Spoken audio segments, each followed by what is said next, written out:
حضور صلی اللہ علیہ وسلم نے فرمایا ہے کہ جب کوئی قبر میں جاتا ہے تو وہاں بھی ماں باپ کی دعاؤں کا، بہن بھائی کی دعاؤں کا انتظار کرتا ہے.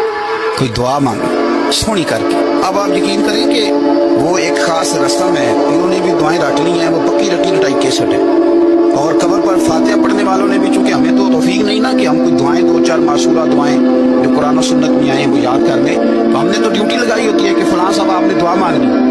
اور خدا نہ خواستہ اگر امام صاحب چلے جائیں جنازے کی تکمیل کے بعد اور وہ قبرستان نہ ہے تو پھر تو شاید پرچیاں ڈالنی پڑیں کہ دعا کون کرے. ذوق نہیں.